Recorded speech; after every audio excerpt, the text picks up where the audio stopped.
Back in my old stomping ground, showing my best girl Bueladean around Nashville, Tennessee, home of country music, the Bat Building, Honky Tonks, the Grand Ole Opry, and Hot Chicken.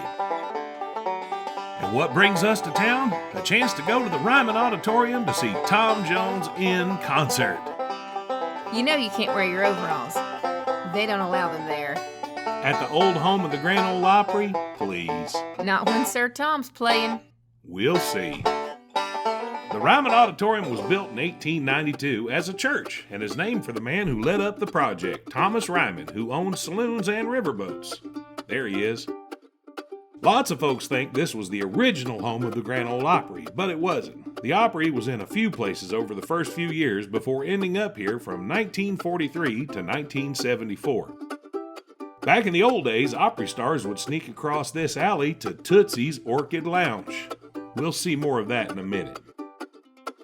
Nashville is known for country music, and the district is a place to hear some of it, peppered with bars owned by big-name stars and fun gift shops where you can buy some souvenirs of Music City. This outhouse promised a good time for $1. What was in there? Now, you know me better than that. I wasn't about to stick $1 in there. Cheapskate.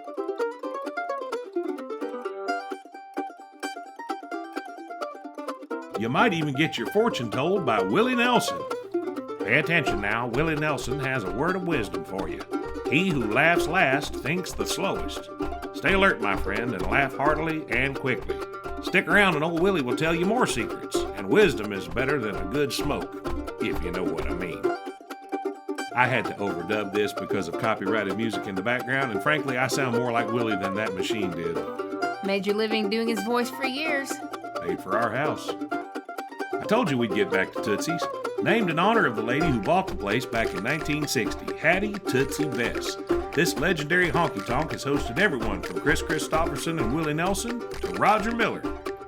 Dang me. Tootsie passed away many years ago, but the place has held on for more than 50 years. If these walls could talk. They may not talk, but they sure do sing. And because we were in the quintessential honky-tonk, we had to toast with a PBR, baby. Tootsie's underwent a revitalization a few years back when it was bought by Steve Smith. Now, Nashville ain't just about boots, beer, and boogie. It's also about book learning, often called the Athens of the South. Wonder how they feel about that in Athens, Georgia, or Athens, Alabama, or Athens, Tennessee, for that matter. Nashville is home to many universities, including Vanderbilt, Fisk, and my alma mater, Belmont University. Had to show Bueladean where this mind was molded. Now we know who to blame. Then it was time for lunch, and we headed off to the Scoreboard, over by the present home of the Grand Ole Opry. It's a nice little place with great food and beer. We started our meal with their unique offering, hot water cornbread, kind of a boiled hush puppy. Being an old Nashville boy, I had to do the hot chicken. I didn't go for their hottest, Hiroshima, but settled on tacos featuring Satan's tongue. It was hot enough.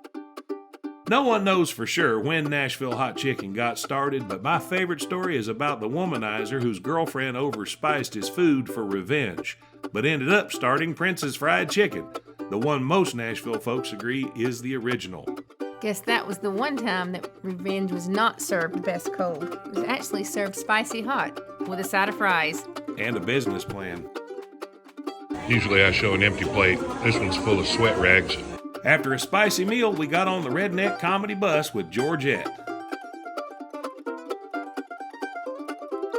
Everybody on this side of the bus, y'all are on Georgette's team! All you people, y'all on Lenny's team.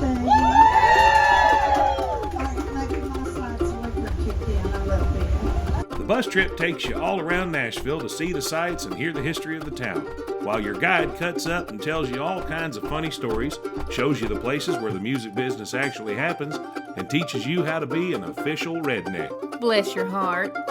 They stop at the Country Music Hall of Fame, where you don't have time to do the whole museum, but you can grab a redneck margarita, inspect the plumbing, and shop in the gift shops.